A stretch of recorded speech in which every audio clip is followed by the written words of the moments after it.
All right, so now let's say the classic principle, the bedrock foundation stone of retirement and estate planning for IRA and retirement plan owners. Don't pay taxes now, pay taxes later. And I've been saying that for well over 20 years, probably closer to 30 years. And then in 1998, I had to make a little exception, which is don't pay taxes now, pay taxes later, except for Roth IRAs and Roth IRA conversions. That will apply in the accumulation stage while you are working and you are putting money into your retirement plan. That will apply in the distribution stage when you are done working, you're done with your earned income, you have, let's say, several pots of money, maybe a Roth IRA, a traditional IRA, or retirement plan, and some after-tax dollars, some highly appreciated, some not. Which dollars should you spend first? And interestingly enough, don't pay taxes now, pay taxes later, even applies after you are dead. We're going to go into each one of those areas to help you with some of the most important planning that I believe that you can take. All right, so now let's get into the real nitty gritty. All right, and this, by the way, if you are a note taker, the next two slides are really important for your long-term financial security if you are still working. All right, so let's assume that you are working, and for discussion's sake, that you are an employee, although similar rules if you're self-employed, but not for the first item. But let's assume that you are an employee. Let's assume that you have access to some type of retirement plan, let's say a 401k or a 403b or a SEP or a KEO or whatever it might be. But let's assume for discussion's sake a 401k or a 403b. And you could either there's some type of employer match that you yourself have a choice of putting money into a traditional 401k or 403b or a Roth 401k 403b, all right? Or you could put money into an HSA, a health savings account, or you could put money into a Roth, again, Roths, after tax, etc. So here's the best order. Number one, always, always, always take advantage of any employer match. So for example, at the University of Pittsburgh, if you've been working there 3 years or more, if you contribute 8% of your pay, the university will put in 12% of your pay. Now think about that. That's 150% return on your investment on day one, and it's tax favored, meaning even just forget the Roth for a moment, you get a tax deduction, or looked at another way, you don't pay taxes on those earnings, either your share or the employer share. That money grows income tax deferred. That means you're not paying taxes on it until you eventually withdraw that money.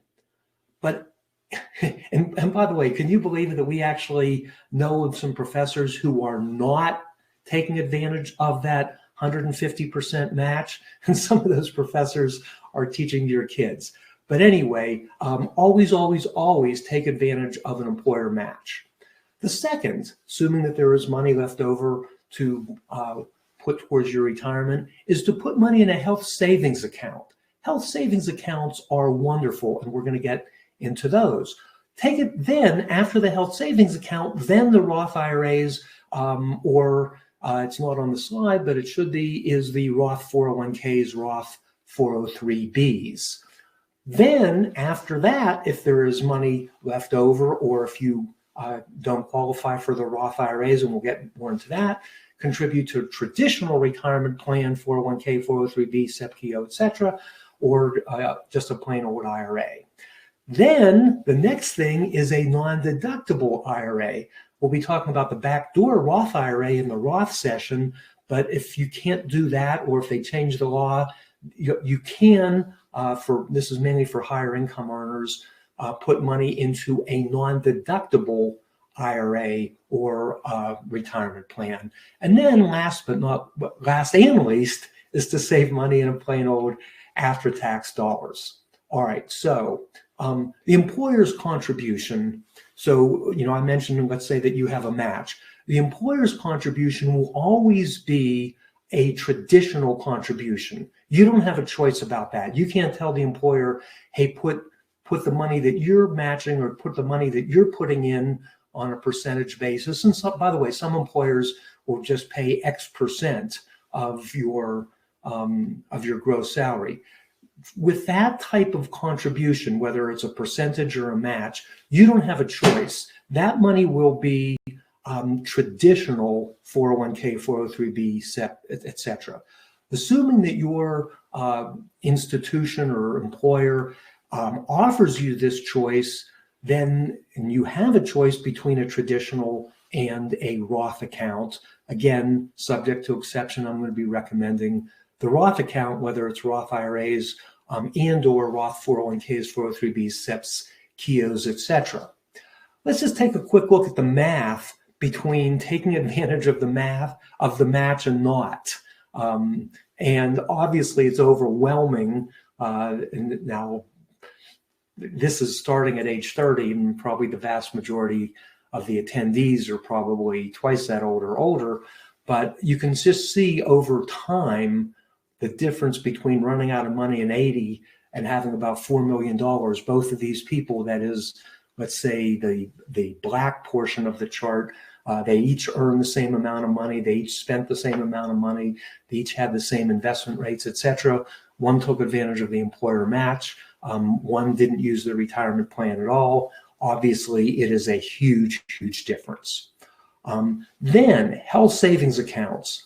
And I don't know why people aren't talking about these more, but you should find out if you have access to a health savings account, or if you're self-employed, whether you can set one up for yourself and or your employees. So with a health savings account, and this is better than a Roth, it's better than a traditional IRA, the contribution that you make to the health savings account, you actually get a tax deduction for. So that's good. So that's like a traditional 401k, 403b, etc. The money grows, unlike a traditional retirement plan, the money grows tax-free. And when you finally take the money out, assuming that you're taking the money out for a qualifying medical expense, the distribution of that HSA is tax-free. So do you see why that's better than a traditional IRA when the distribution coming out at the end is taxable? And it's better than a Roth IRA because even though the distribution comes out tax-free, you get a tax deduction going in. So yes, you might argue, well, we don't have all the investment choices, and there's some other, and yes, in order for it to be tax-free, it has to come out for a qualifying medical expense. But it's very hard for me to imagine that you're going to accumulate more money in your health savings account than you will have medical expenses, let's say over the course of your and maybe your spouse's life. Then, next rule, don't pay taxes now, pay taxes later. So in the chart that you see in front of you, you see in the gray serrated line, and then you have the solid black line. So Mr. Black here took advantage of a retirement plan, and let's even say that there was no match. So he put money into his or her retirement plan. He got an income tax deduction for that money, and then that money grew income tax deferred. Now, yes, it's true, when he withdraws that money, he is going to have to pay taxes on it. So that's a perfect example of don't pay taxes now, pay taxes later. So if you compare that to, let's call it Mr. Gray Serrated, who isn't taking advantage of the retirement plan, but he's just, say, earning the money, paying the tax, investing the money, and investing at the same rate as Mr. Solid Black, towards the ends of their lives, Mr. Black has $3.5 million, and Mr. Gray, who isn't taking advantage of the retirement plan, has zero. He runs out of money. So even if you think that you can invest a little better than your retirement plan at work, you'd have to invest a whole lot better to overcome the tax advantages of having money in a retirement plan. All right, then I said don't pay taxes now, pay taxes later, except for the Roth. So let's compare. Now I'll get a little bit closer to where many of you might actually be in terms of how far you are along on your career and your life. And here we're starting at age 55. The person in the, let's say, gray line is contributing to a Roth. The person in the black line is doing a traditional IRA. And so even starting late, there's still, let's say a $50,000 or $60,000 difference, just based on which dollars they are investing in, whether it's Roth or traditional. I'm going to skip all the assumptions.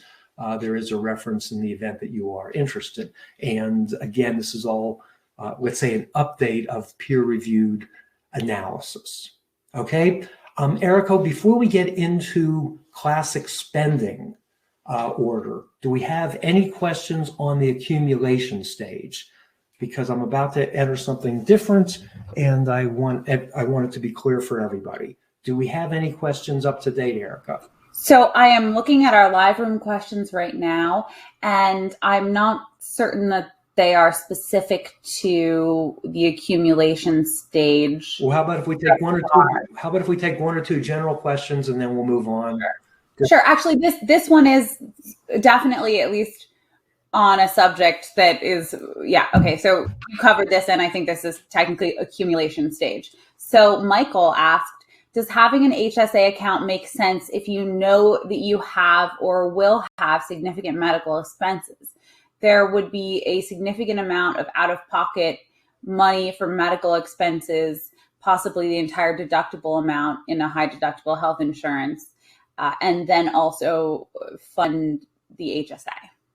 Well, if you anticipate high medical expenses, and the right answer to all these questions is you have to run the numbers, and so I don't like to talk off the top of my head.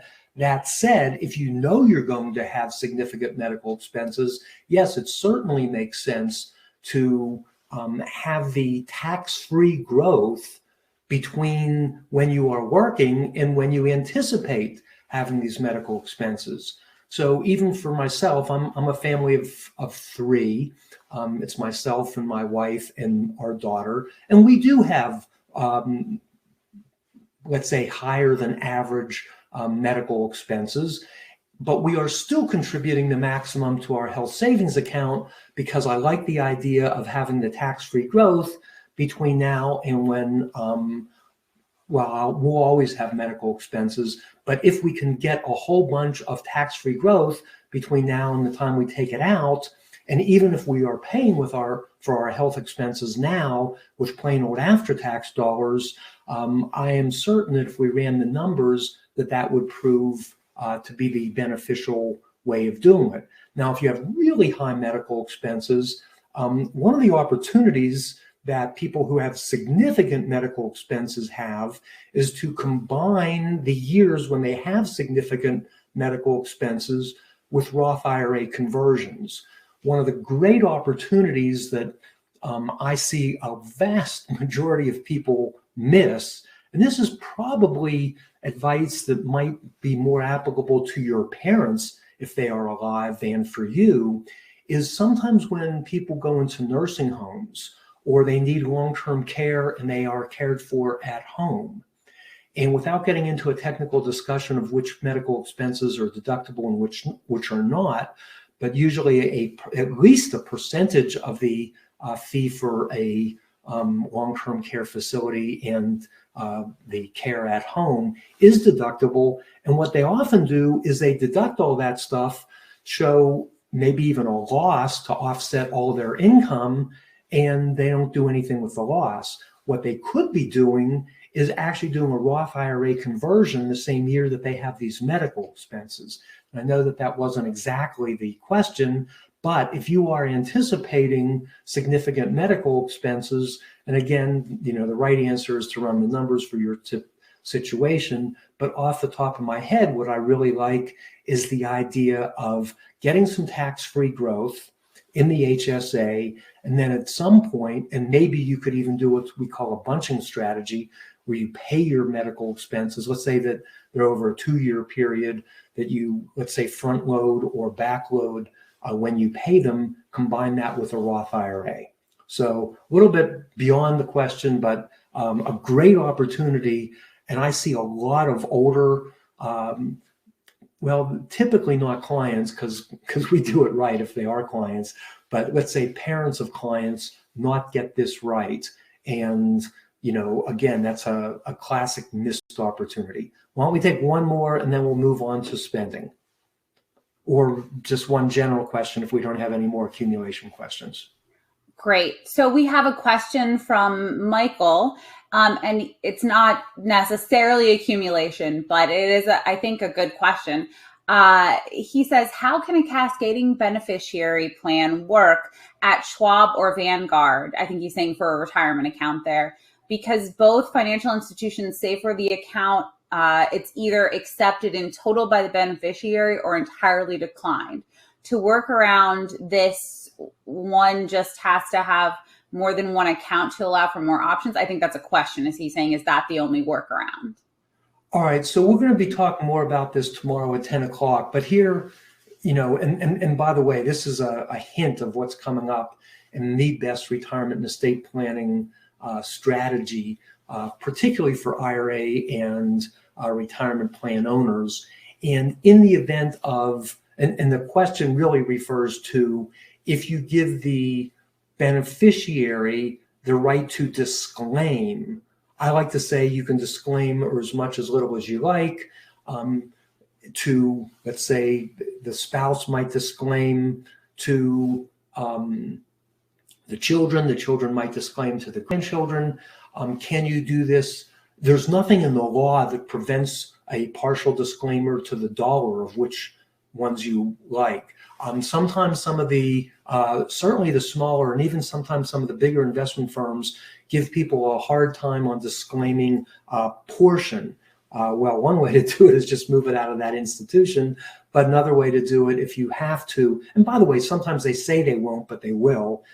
The other thing to do is you could separate the accounts, disclaim one portion of an account and not disclaim another. So there are workarounds for that issue. All right, so let's go back to the classic spending order.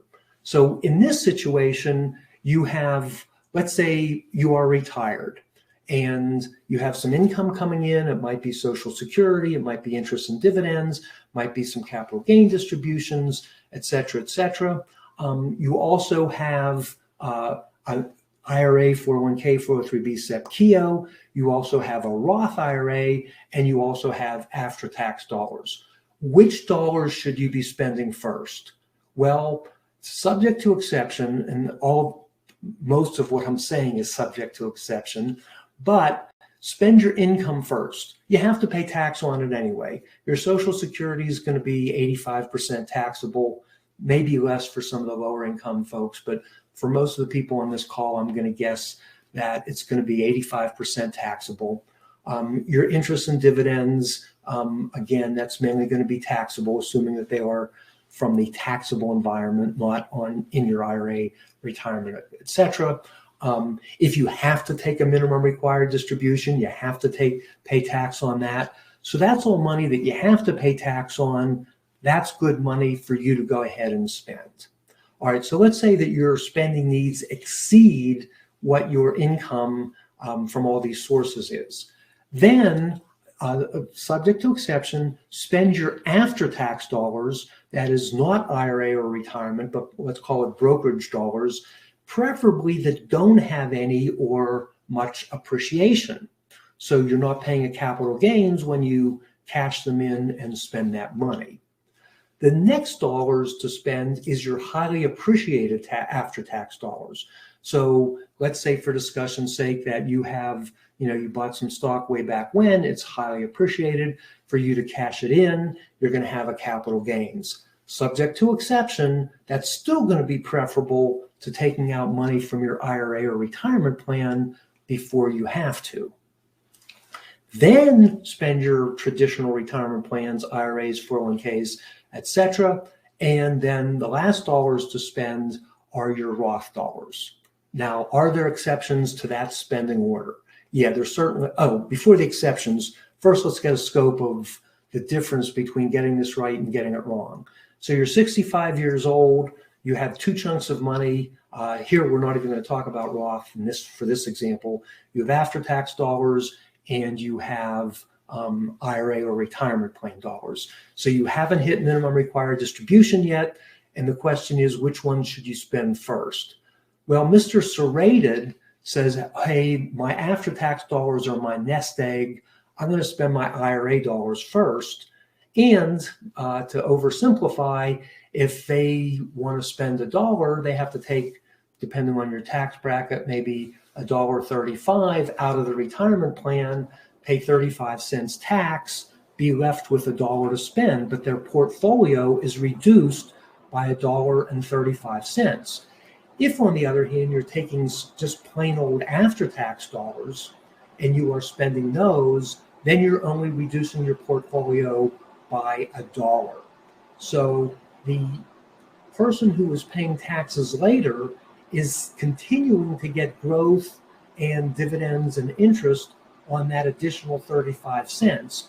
And over time, given some reasonable assumptions, it's the difference between having well over $1 million and being broke.